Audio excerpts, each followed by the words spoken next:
nuestro libro de Guyton, ¿sí? Nuestro libro de Guyton, edición 13, y ese es el primer capítulo que vamos a tratar hoy. ¿Ya? Entonces, ¿qué vamos a hablar hoy día? Que es la fisiología, ¿no? Vamos a comprender los fenómenos físicos, los fenómenos químicos, ¿sí? Que nosotros tenemos para que la fisiología pueda funcionar.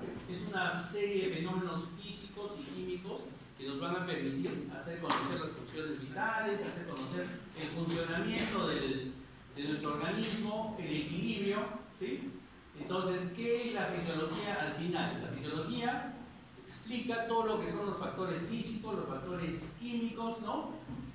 Que son responsables del origen de todos los fenómenos que existen en nuestro organismo. Ya ustedes ya han llevado bioquímica, han llevado biología, entonces ustedes ya han llevado química, entonces ustedes ya saben todos los fenómenos físico-químicos que pasan en nuestro cuerpo. Bueno, ahora esos fenómenos físico-químicos que ustedes han llevado en esos cursos se van a juntar en fisiología y van a permitir conocer el funcionamiento de nuestro organismo. Hay dos tipos de fisiología: la fisiología humana, ¿no? La fisiología humana es la que nos va a ver todas las características normales del cuerpo humano, lo que sucede siempre. Y ustedes, cuando lleguen al quinto ciclo, después de haber aprobado las dos fisiologías, van a llevar lo que es fisiopatología. Y en la fisiopatología nosotros vamos a comprender cómo se altera alguna de las cosas que hemos estado funcionando normalmente, se altera, y nosotros vamos a ver el fenómeno de la enfermedad, ¿ya? Básica, aprobar todas estas materias para poder pasar a semiología y lo que es química. Entonces, tienen que saber. Y la fisiología entonces tiene sus objetivos específicos, ¿no es cierto? Van a conocer todos los fenómenos, van a conocer todas las estructuras, vamos a correlacionar las estructuras con su anatomía que están aprendiendo, ¿ya? Vamos a correlacionarnos, vamos a ir de la mano, para que ustedes puedan ir aprendiendo la fisiología y la anatomía juntos. Bien, bueno, entonces tenemos que conocer que nuestro cuerpo funciona automáticamente. Ninguno de ustedes ahorita está dirigiendo el funcionamiento de sus células, ¿no es cierto? Tenemos 100 billones de células y estas células todas están funcionando automáticamente, ¿no? Funcionan sin que nosotros nos demos cuenta. Funcionan en base a los insumos que nosotros les damos para que funcionen. Mientras le demos los insumos adecuados, funcionan mejor. Si comenzamos a dar insumos que no son los adecuados, nuestro organismo comienza a funcionar mal y viene el fenómeno de la enfermedad. ¿Ya? Entonces, las estructuras de nuestro organismo vienen desde la parte molecular. Nosotros somos hidrógeno, carbono, ¿no es cierto? Somos principalmente eso, y tenemos también oxígeno, nitrógeno, calcio, sodio, potasio, magnesio, etc. Pero nuestra estructura en sí, casi todos somos carbono, nitrógeno e hidrógeno, ¿cierto? Esa es nuestra estructura molecular. Esa estructura molecular se ha unido y ha formado células, ¿no? Esto pasó hace miles de 400.000 millones de años, ¿no? Cuando en ese tiempo en la tierra caliente aún, estaba el agua formándose, y comenzamos de pronto, por el azar del destino, o por Dios, o por lo que sea, por cualquier creencia que tengamos, se unieron nuestros átomos, ¿no? De carbono con hidrógeno, ¿no? Y comenzaron a fusionarse y formaron células, ¿no? Y se formó la vida, ¿sí? Y comenzó a evolucionar. Cuando funcionó, comenzaron a formarse los átomos, se volvieron células. Estas células se unieron y formaron tejidos especializados. Estos tejidos especializados se unen y forman sistemas, y estos sistemas después forman ecosistemas, ¿no? Nuestra fisiología no es la misma que la de los animales, que la de los otros mamíferos que comparten con nosotros la faz de la Tierra, ¿no? Nosotros tenemos una fisiología algo diferente, similar, pero con distintas particularidades. Tenemos enzimas que ellos no tienen, y ellos tienen enzimas que nosotros no tenemos. Por eso es diferente de nuestra alimentación. Entonces la organización va desde los ecosistemas hasta nuestro nivel, ¿no?, atómico, ¿no? Estos átomos se forman y forman lo que se llaman bases nitrogenadas y forman el ADN. Ustedes ya lo han estudiado hasta decir basta, y que en esta semana le vamos a dar una repasada general como introducción a la fisiología, ¿no? Nuevamente tejidos, órganos, sistemas y finalmente la persona. Entonces, a nivel químico, nosotros tenemos átomos importantes. Vuelvo a reiterarles: carbón, hidrógeno, oxígeno, nitrógeno, fósforo. Eso es lo más importante para formar nosotros nuestras moléculas de ADN. Y de ahí viene entonces la formación de células. Pero también tenemos que conocer que existe un mundo dentro de la célula y un mundo fuera de la célula. Y la división de eso es lo que vamos a ver en las siguientes semanas, se llama membrana celular. Si no existiría la membrana celular, nuestro organismo no podría funcionar. ¿Ya? Si no existiría membrana celular, nosotros no estaríamos aquí. ¿Ya? En el momento de la creación se formaron células y su membrana celular se estructuró de tal manera que nos permitió separar el medio interno de lo que es el medio extracelular. El medio intracelular y el extracelular. Y son cosas claras. Nosotros, como adultos, tenemos 60% de agua en nuestro organismo. ¿Ya? 60% de agua en nuestro organismo. Cuando nacemos tenemos 70%. Vamos creciendo, vamos deshidratando. Cuando ya llegamos a cierta edad ya comenzamos a perder, somos 50%, nos hacemos menos elásticos. Y cuando ya estamos viejitos comenzamos a hacernos más chiquitos y más chiquitos, ¿no es cierto?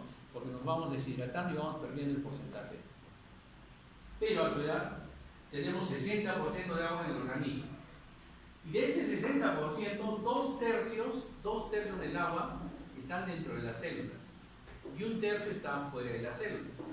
Eso es importante porque en base a los fenómenos de salud y enfermedad, nosotros vamos perdiendo agua del extracelular, que es lo que vemos, la orina, la sangre, las deposiciones, son agua extracelular. Y la forma de recuperarla es el agua intracelular, ¿no? Va saliendo el agua de la célula para recuperar el agua.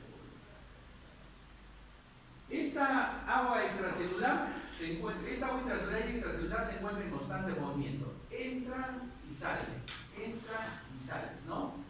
Y van conteniendo diferentes nutrientes, ¿ya? Diferentes iones, etcétera, que van teniendo el agua. Entonces, este es un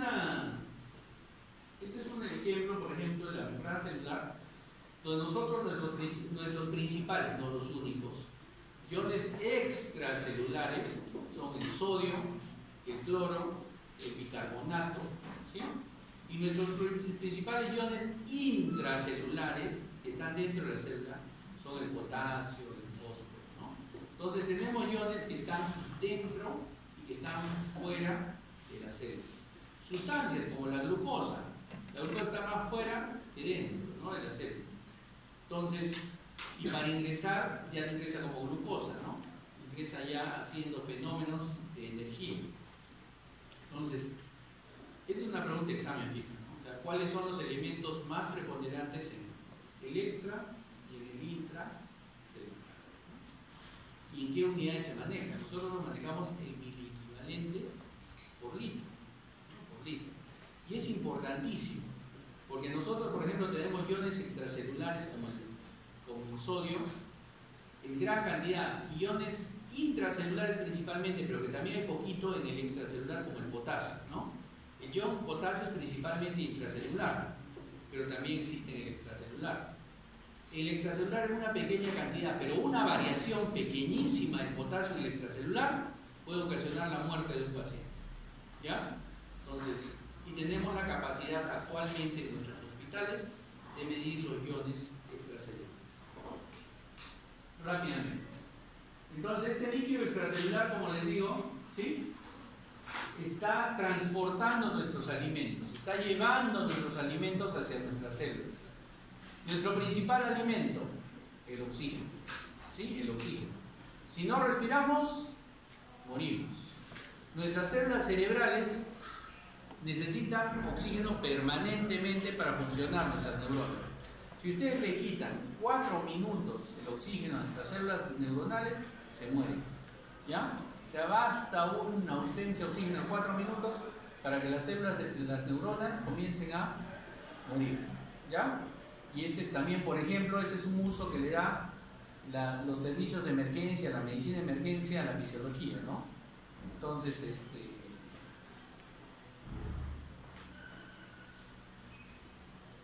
Segundo nutriente. El segundo nutriente que nosotros vamos a encontrar es el tracto gastrointestinal. Todo lo que ustedes comen ingresa a nuestro intestino, se va transformando y al transformarse va absorbiéndose, ¿no? Todas sus hamburguesas, sus parrilladas del fin de semana, todas se van al intestino, ¿sí? Y el intestino se transforma, vamos a verlo en Fisiología 2, todo el manejo que se hace en el intestino. Otro nutriente es el hígado. El hígado, en sí el hígado no te da los nutrientes, lo que sucede, lo consideran acá como que da los nutrientes porque el hígado transforma algunas sustancias, sobre todo estabiliza las proteínas para que puedan ser absorbidas, ¿ya? Y también tenemos al aparato locomotor, porque dice, según su Guyton, ¿no? En la antigüedad, si nosotros no hubiésemos podido caminar, no hubiésemos estado no hubiésemos hecho la bipedestación, trepar árboles, poder arrancar frutos, no hubiésemos podido sobrevivir. Entonces, así hemos sobrevivido. El líquido extracelular también tiene su excreción, tenemos que eliminar las sustancias, ¿no? Y la principal manera de eliminar sustancias es primero también el pulmón, porque nuestras células lo primero que producen cuando trabajan es CO2, ¿no? El dióxido de carbono, y entonces nosotros exhalamos dióxido de carbono, ¿ya? Exhalamos dióxido de carbono. También nuestro aparato renal, nuestro riñón, elimina sustancias de desecho a través de la orina. Y nuestro aparato gastrointestinal, a través de las heces, elimina también, secreta sustancias de desecho, ya que no podemos nosotros. También el hígado, a través de su metabolismo, el hígado también puede eliminar sustancias como las sales biliares, como la bilis, ¿ya? Algunos medicamentos son metabolizados en el hígado y son eliminados en el hígado. Entonces tenemos, para poder sobrevivir tenemos que tener un equilibrio entre lo que ingresan nuestros nutrientes y lo que egresa, la excreción. ¿Qué es lo que pasa, por ejemplo, si a una persona se le malogra el riñón por algún motivo? Hace lo que le llamamos nosotros una insuficiencia renal. ¿Qué es lo que sucede? No podemos eliminar sustancias de desecho. Esas sustancias de desecho comienzan a coleccionarse en nuestro organismo. Y al coleccionarse en nuestro organismo, ¿qué es lo que sucede? Entonces comienza a producir toxicidades, alteraciones en nuestro organismo y finalmente la muerte del paciente, ¿sí? Lo mismo pasa en el hígado, ¿sí? En el hígado, por ejemplo, pasa insuficiencias hepáticas, cirrosis hepática, ¿no? Por algún motivo se van a enfermar y comienzan a producir alteraciones en el metabolismo de sustancias tóxicas, ¿ya? ¿Qué pasa si se malogran los intestinos y no podemos eliminar sustancias a través de las heces? Pasa exactamente lo mismo, ¿ya? Pasa exactamente lo mismo. ¿Y qué pasa si dejamos de respirar? Se nos llena el organismo de CO2, entramos en un trastorno metabólico y también podemos hasta morir por eso, ¿ya? Entonces nuestro organismo tiene que ingresar sustancias nutrientes y tiene que eliminar las sustancias. En el intra y extracelular, como les vuelvo a reiterar, tenemos iones. Los iones extracelulares e intracelulares y sustancias intracelulares y extracelulares, ¿ya? Al final de todo eso, ¿qué es la homeostasis? La homeostasis es el equilibrio perfecto entre lo que entra y lo que sale. Eso se llama salud. Los que están sanos aquí están en perfecto estado, ¿no? Es la homeostasis, ¿ya? Si por ejemplo ya la gripe es otro detalle. Si tienen gripe, mire, yo no me alarmo demasiado con esto del coronavirus, todo este cuento mediático, ¿no? Pero de todos modos, si tienen gripe o lo que sea, por favor, manden la justificación y ya veremos cómo se... Sí, no quiero tener... La única diferencia del coronavirus con el resto de virus, ¿no? Es que su tiempo de hospitalización es de 14 días. O sea, es un tiempo largo ya de recuperación, ¿sí? Y su tiempo en UCI es 5% de todos los que dan, ¿no? Y el porcentaje de hospitalización es 20%. O sea, esas medidas, eso sí hace de que nosotros tengamos riesgo en que nos falte camas en los hospitales, por ejemplo, en un momento. ¿Y cómo vamos a evitar eso? Evitar contagiarnos, ¿ya? El resto, la letalidad es baja en comparación a otras enfermedades, pero sí te puede hacer un descalabro del sistema de salud, ¿ya? Y nosotros, como seres responsables que somos, eso es lo que tenemos que evitar. Si pensamos que tenemos, si tenemos contacto, tenemos serias dudas de si tenemos o no tenemos, nuestra mascarilla falla y dejamos de vender y manda la comunicación. ¿Ya? Nosotros no tenemos por qué arriesgar a tener toda un aula enfermos en sus casas, hospitalizados, ¿no? O hasta en UCI, ¿no? Tenemos casos muy ingratos. Cuando viene el HN1 tenemos un docente que falleció por HN1N1, ¿no? Entonces, porque a veces nos cuidamos nosotros mismos en el trabajo. ¿Ya? Entonces, simplemente cuidado y si se resfría, comunican, por favor. ¿Ya? Pero no me vayan a estar vendiendo porque una hora sí, y lo peor sería, como está pasando en España, cortar meses de clases, ¿no? Porque para ustedes sería perjudicial. ¿Ya? Entonces, nada más esa recomendación. ¿Ya? Entonces, la homeostasis, como les vuelvo a reiterar, es el equilibrio perfecto de salud-enfermedad. ¿Ya? Cuando vivimos bien, normalmente. Entonces, nuestro equilibrio quiere decir que entran y salgan las sustancias adecuadas en nuestro organismo. ¿Sí? Entonces, eso quiere decir que tengamos concentraciones óptimas de iones, ¿sí? De agua, de nutrientes, que nuestra temperatura sea óptima. ¿Cuánto tenemos de temperatura? 37, ¿cuánto? 37.9. ¿Cuánto es la temperatura óptima? 0.5 en la boca, en el recto, en la axila, ¿dónde? Temperatura oral, ¿no? Y ahí vamos sumando, restando según la zona donde le tomamos la temperatura al paciente, que lo van a aprender ustedes en enfermería, ¿sí?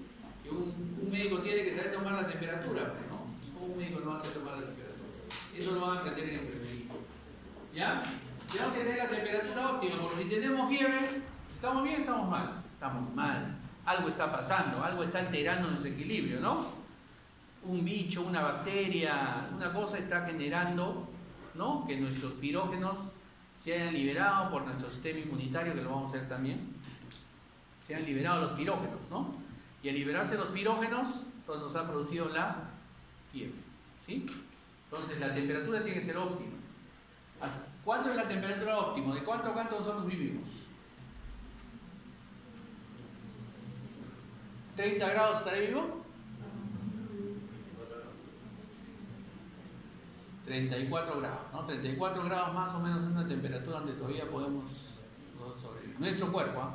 Afuera pueden estar ustedes a menos 20 grados, pero nuestro organismo no puede bajar de 34 grados, porque no haría hipotermia y nos morimos, ¿ya? Y más de 42 grados, ¿no es cierto? Más de 42 grados, nuestras proteínas se coagulan y morimos infartados, con alteraciones cerebrales, ¿ya? Entonces tenemos un cierto rango también. Si tenemos más de 42 grados es como que cuando ustedes ponen su pedazo de carne a su sopita y se cocina, ¿no? ¿Qué pasa con las proteínas del músculo? Se coagulan, ¿no? Es lo mismo que pasa cuando ustedes tienen una fiebre muy alta. ¿Ya? Entonces, y tenemos que tener un volumen de líquido óptimo, mantener el 60%. Si nosotros mantenemos eso, entonces hay homeostasis, hay equilibrio. Pero cuando se altera la homeostasis es lo que llamamos nosotros enfermedad. ¿Ya? Enfermedad. Entonces la homeostasis pues ha tenido su historia, ¿no? etc. No lo voy a repetir todo eso. ¿Sí? Entonces nosotros hemos ido formando este concepto por los siglos de los siglos, ¿no? De lo que iba, ¿no? Desde cómo se formaba el equilibrio, dónde fallaba y cómo nuestro organismo lo equilibraba. Porque no necesariamente ustedes van a tomar medicamentos para equilibrar esto, ¿no? ¿Qué es lo que pasa? Por ejemplo, ustedes se cortan la mano y comienzan a sangrar. ¿Van a sangrar eternamente? No, ¿no es cierto? Si presionan un poquito, viene la sangre y coagula, ¿sí? Entonces, ¿eso qué significa? Eso es que nuestro organismo ha generado un proceso de equilibrio, ¿sí? Para poder subsanar algunas situaciones que se presentan, ¿ya? O sea, no necesariamente nosotros vamos a tener problemas permanentes, ¿no? ¿Por qué hay la fiebre?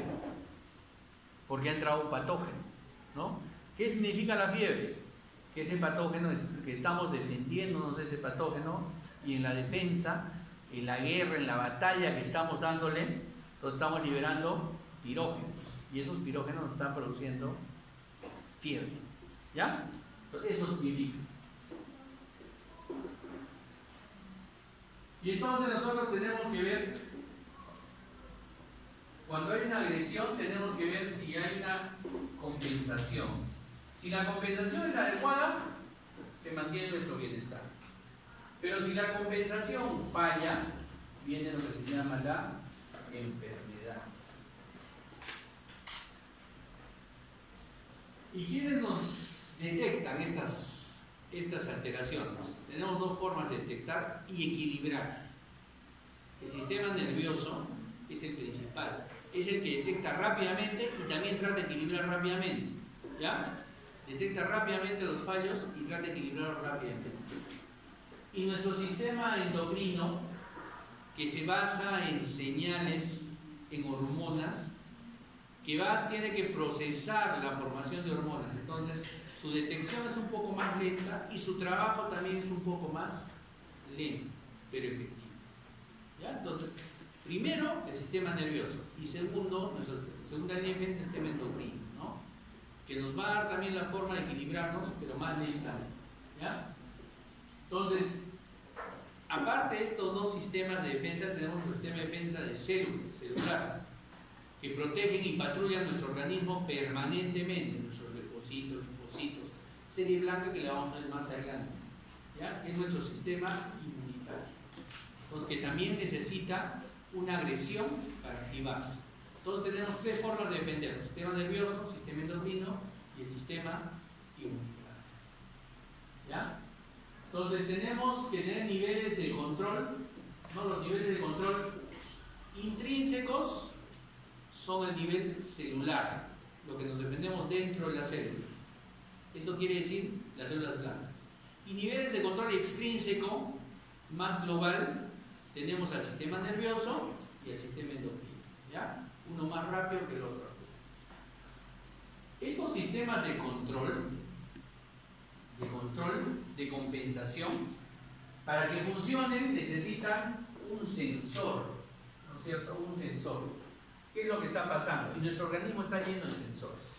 Lleno de sensores.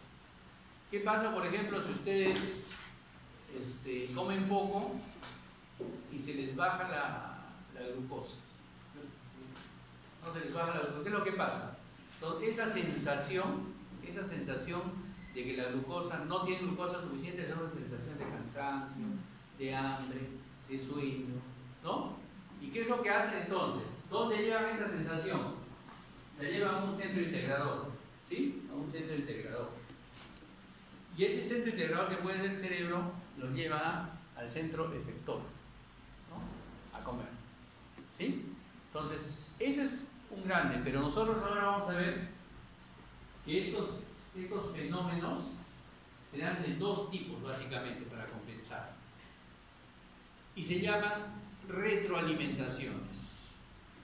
Se llama retroalimentación positiva y retroalimentación negativa. ¿Qué quiere decir esto? Por ejemplo, hay fenómenos que necesitan que en determinado momento nosotros los potenciemos para mejorarnos. El ejemplo del sangrado: se cortaron la mano. Entonces, ustedes comienzan a presionar y pasan 5 minutos, sacan y ya se formó un coágulo. Y dejó de sangrar la mano. ¿Qué es lo que pasa en ese momento? Es una retroalimentación positiva. ¿Cómo se hace la retroalimentación positiva? Quiere decir que voy a potenciar mi sistema de coagulación, lo voy a hacer más poderoso para permitir que se cierre ese agujero, ese herido. ¿Ya? Y una retroalimentación negativa, por ejemplo, ¿qué es lo que pasa? Ustedes van ahorita al kiosco y se comen su salchipapa con su gaseosa, todo. ¿Qué elemento se va a subir en su organismo en ese momento? La glucosa, ¿cierto? La glucosa. Y entonces el cuerpo tiene más glucosa de la que necesita, entonces esta glucosa no puede estar afuera, tiene que entrar a las células. Y el organismo genera insulina. Y esa insulina lleva abajo a la glucosa a su nivel normal. Eso se llama retroalimentación negativa, porque lo que subió lo va a bajar, lo van a tratar de negativizar. ¿Ya? Entonces la retroalimentación positiva es cuando yo potencio un efecto, ¿ya? Lo voy a potenciar. Y la retroalimentación negativa es cuando lo voy a disminuir el efecto, lo voy a disminuir.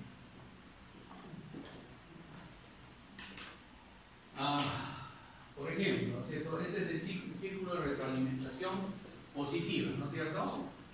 Tengo el estímulo, por ejemplo, el receptor lo va a integrar, el efector va a potenciar la respuesta, hasta que se efectúe lo que nosotros necesitamos. Por ejemplo, el más común, vamos a interrumpir.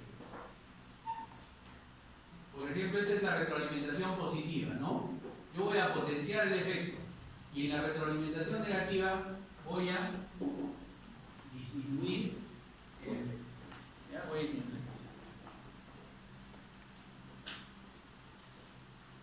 Nuevamente lo mismo, la retroalimentación negativa entonces va a hacer que yo disminuya el efecto que se va a presentar. Lo voy a disminuir. Por ejemplo, en la retroalimentación negativa, la insulina va a disminuir los niveles de glucosa plasmática. ¿Ya? Lo voy a llevar a su nivel normal. ¿Ya? Retroalimentación negativa. ¿Sí? Pero por ejemplo también en la retroalimentación negativa también la temperatura. Cuando sube la temperatura, ¿qué es lo que va a pasar con su organismo? Va a comenzar a haber sudoración, va a comenzar a abrir los poros y lo va a querer llevar a su nivel normal, ¿no es cierto? Entonces eso es retroalimentación negativa, es una respuesta integrada. ¿Sí? Entonces, por ejemplo, esa es la retroalimentación negativa. Entonces, vamos a tratar de llevarlo a una respuesta integrada. Vamos a tratar de llevarlo a una respuesta integrada. Por ejemplo, aumentan los estrógenos, ¿no es cierto? Aumentan los estrógenos. Entonces, estamos en la hormona folículo estimulante. La hormona folículo estimulante está produciendo en el ovario la ovulación, ¿sí? Hay una gran cantidad de estrógenos, ¿sí? Y entonces estamos ya llegando a fin de mes, ya los estrógenos se han formado, todo está listo como para ser concebido, ¿no? Ahí está el óvulo, ya salió el ovulito y el ovulito se fue. Y entonces de pronto, como había tanto estrógeno, entonces ¿qué es lo que pasa? Ya se fue el estímulo y entonces lo que va a pasar es que el estrógeno va a estimular la hipófisis y la hipófisis va a disminuir la folículo estimulante, va a actuar la folículo estimulante como ya bajó, disminuye su acción sobre los ovarios y entonces viene la menstruación y nos lleva a la normalidad y otra vez comienza el ciclo menstrual. ¿Ya? Entonces es negativo, retroalimentación negativa. ¿Ya? Retroalimentación positiva. Por ejemplo, ustedes están sentados, se paran bruscamente, les da un mareo, ¿no es cierto? Cuando se paran rápido o cuando están en la cama y dicen, ya está, son 8 de la mañana, tu clase era a las 7:55, se paran, ¿no? Ustedes. ¿Y qué pasó? ¿Se marean o no se marean? Cuando es brusco, ¿no? Levantarse rápidamente. Y entonces, pero se quedan un ratito parados y el mareo pasa. ¿Qué es lo que pasó ahí? Esa disminución brusca de la presión arterial estimuló a nuestros sensores, ¿ya? Sensores de diferentes vasos sanguíneos, que vamos a ir conociendo poco a poco, y generó adrenalina en nuestras glándulas suprarrenales, y esa adrenalina produjo un cierre de los vasos y pasó el mareo por ese momento. Retroalimentación positiva. Estoy potenciando un efecto para equilibrar. ¿Ya? El más clásico de la retroalimentación positiva, el trabajo de Park. El trabajo de Park. ¿Cómo esta fibra vamos a trabajar? El trabajo de Park. Cuando el niño va a salir hacia el exterior, comienza el trabajo de parto, ¿no? Comienza el trabajo de parto. se desate el trabajo de parto. Y entonces, ¿qué es lo que pasa? El estímulo de la cabeza del niño al avanzar y no poder avanzar hace que se genere un estímulo, una sensación que va a viajar hacia la hipófisis, ¿ya? Hacia la hipófisis anterior, y va a generar que se forme oxitocina. Y esa oxitocina va a ir hacia el útero y le va a aumentar la contracción. Mientras el niño esté avanzando más, se va a generar más oxitocina y va a ir más fuerza, más fuerza, más fuerza, hasta que el niño es expulsado en el trabajo de parto. ¿Ya? Esa es la retroalimentación positiva. Voy aumentando. En la coagulación pasa lo mismo. Me corto la mano y entonces primero aparecen plaquetas, las plaquetas llaman más plaquetas, las más plaquetas llaman a los factores de coagulación, los factores de coagulación forman el coágulo, entonces se va potenciando el efecto. ¿Ya? Se va potenciando el efecto. Retroalimentación positiva para mantener la homeostasis. ¿Ya? Entonces, esos son los dos tipos de control. Pero hay un control más que está al final de su capítulo, que se llama el control anterógrafo. Y el control anterógrafo es lo que nos ayuda. Nos ayuda a prepararnos para lo que va a pasar de acá a un momento. ¿Ya? Lo que nos va a pasar de acá a un momento. Por ejemplo, comienza a subir un olor de parrillada acá, 11 de la mañana, 10 y media, están ustedes medio de hambre, ¿no? Comienza a subir y ustedes lo sienten el olor. ¿Qué es lo que pasa con su estómago? Con su aparato digestivo comienza a generar saliva, su intestino comienza a moverse, se está preparando para comer algo que no saben si va a comer, ¿no? Si va a comer. Pero ya ustedes están preparados, control anterógrafo. ¿Ya? Entonces te preparas para un evento que va a pasar. Y así, jóvenes, hay infinidad de ejemplos de retroalimentaciones positivas y retroalimentaciones negativas. Por ejemplo, ustedes cuando van al frío, cuando salen al frío y comienzan a disminuir su temperatura y comienzan a tiritar, este escalofrío y comienzan a tiritar, ¿qué están generando?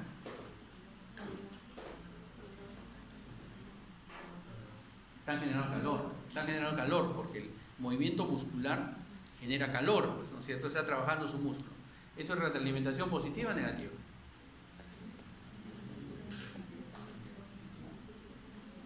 Positiva. Estoy generando un trabajo para mejorar. Eso es retroalimentación positiva. Eso es retroalimentación positiva. ¿Ya? Es retroalimentación positiva. Entonces, si se me sube la presión, la presión arterial, tal, mi cuerpo comienza a generar óxido nítrico, comienza a generar vasodilatadores, ¿no? Para bajar la presión. ¿Eso es retroalimentación positiva o negativa? Negativa. Eso es retroalimentación negativa. Cuando trato de controlar un efecto, lo llevo hacia la retroalimentación negativa. Pero cuando potencio un efecto para compensar, es retroalimentación positiva. Estoy potenciando en el escalofrío. Estoy potenciando el movimiento muscular para compensar la baja de la temperatura. Estoy aumentando el efecto. ¿Ya? Entonces, de eso traten. Miren, ahí hay como 3 o 4 ejemplos en su libro. ¿Ya? Comprendan el concepto porque es otra pregunta fija de examen. La retroalimentación. Hay que comprenderlo bien. ¿Ya? Bien, jóvenes. Entonces, nos vemos el día viernes. Ya, pero por favor, un delegado